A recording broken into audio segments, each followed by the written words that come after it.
You've advised Republicans, particularly now Senator Romney.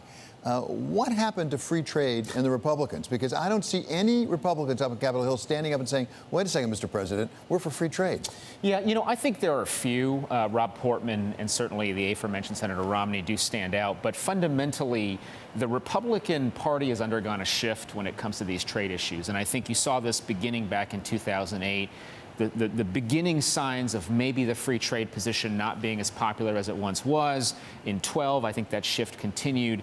Now I think the question really is, how has trade affected American workers? And I think that's the next front of this battle. But the ancillary part of this, unfortunately, is that the public opinion in favor of open and free markets has really slid quite a bit over the last several years, and it's resulted in Republicans backing away from what I think is the right economic policy position. Well, you raised a really proper question, how has trade affected American workers? But the trade war is not doing a lot of favors for American workers either.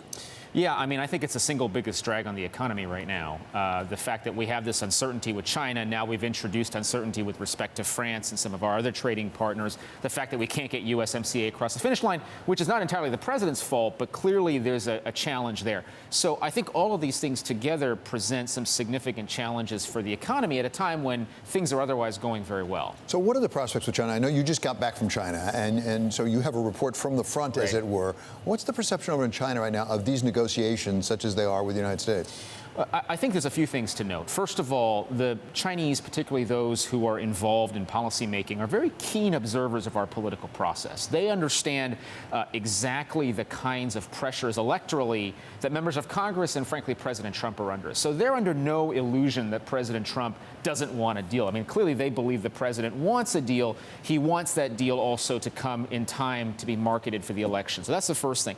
The second thing I would say is the Chinese also very much want a deal. The Chinese economy is much slower than it's been in the past.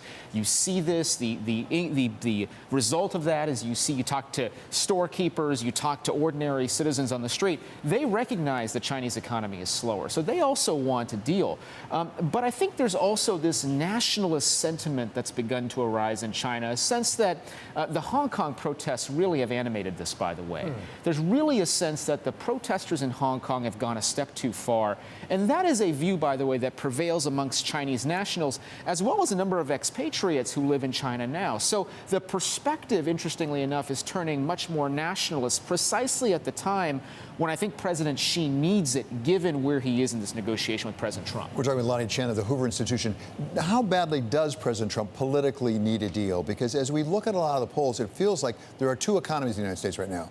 There's the Republican economy and the Democrat economy. And the Republicans see it in one way, and the Democrats see it in another way, and it doesn't seem like they're likely to change. Yeah, I think the economy objectively is doing well, particularly if you compare it to what's happening around the world. That having been said, you're absolutely right. Democrats view this economy one way. They view President Trump one way. Those opinions are not going to get changed. Where I think the president needs the deal is in how he talks about how he deals with China. You know, he said yesterday, well, maybe we don't need a deal till after the election. I tend to think that's bluster. The reality is that the president would much benefit from having this deal because this was a signature campaign issue for him in 2016. If he's able to say, look, no other American president was able to get a deal done with China in this way, and I was, even if the dimensions of that deal aren't particularly robust, that is something for him to market. It is something for him to use in this election. And I think that will be valuable for him as he thinks about what the pitch is for re-election. Lanhee Chen of the Hoover Institute, you advised at a senior level Mitt Romney when he was running for president. As you look at the elections next year in 2020, how will impeachment figure in at all, do you think? You know, the crazy part of all, we spent a lot of time thinking about this now. I think by the time we get to next May or June, it's going to seem like a distant memory. That's the reality. I think that impeachment is an example of the partisan polarization we face. Democrats are not changing their minds. Republicans are not changing their minds. Independents don't really know what to think about it. In fact, if you look at these swing states, a lot of the polling suggests that impeachment is not a net positive for the Democrats. So I tend to think that this will be a very noisy next few months. But once we get past this, the lasting impact of impeachment, I think, is pretty minimal. So Democrats may not be changing their mind about what they think about impeachment, but some Democrats within the party are changing their mind about who they're backing as a presidential candidate. We've now seen Elizabeth Warren trail off some, and there are reports that might well because of her Medicare for All policy, something we've talked about before. You raised some questions how much sense that really made. Can she back off of this? Well, she's trying. She's saying now we're going to transition to that plan. But she, this is part of her brand. She is the progressive ideas person. And if she's going to propose something like Medicare for all, she's going to have to stick to it, not the least of which is because she's actually come out with this plan that says how she's going to pay for it. Now, I think that's fantasy, but the reality is this is where she is. This is her brand. This is part of why she's been able to rise to where she's gotten to.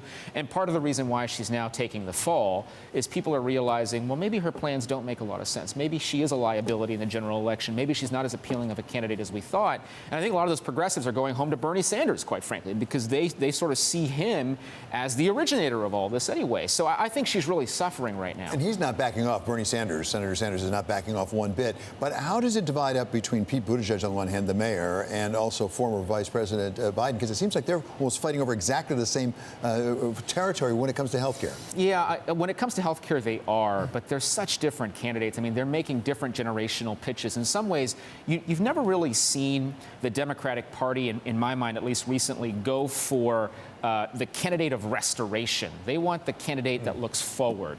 And I think in that way, Pete Buttigieg is a better fit for what we might expect the Democratic Party to want. Of course, in the Trump era, one never can tell. But it really is an interesting generational battle for, I think you're right, roughly the same voters who believe that Elizabeth Warren and Bernie Sanders go too far.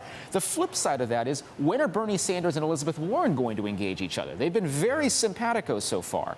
Are they ever going to engage each other? Because they're really competing for the same voters. But Lanhee, you raise a fascinating point. Insofar as this is a generational change election, and we don't know if it is or not, but if it is, sort of like 1960 was in some respects, there's only one in the top four who can claim that. Because Elizabeth Warren and Bernie Sanders and septuagenarians. Exactly right. Yeah. And Joe Biden are all elderly, like my age. Well, and look, I think even if they were of a certain age, if they had a certain energy level like Elizabeth Warren, I think the age argument can be buffered a little bit. Joe Biden's problem is that he looks every bit his age, I think, when he's out there. And I think that becomes a problem, becomes a challenge over an extended campaign. That really comes forward.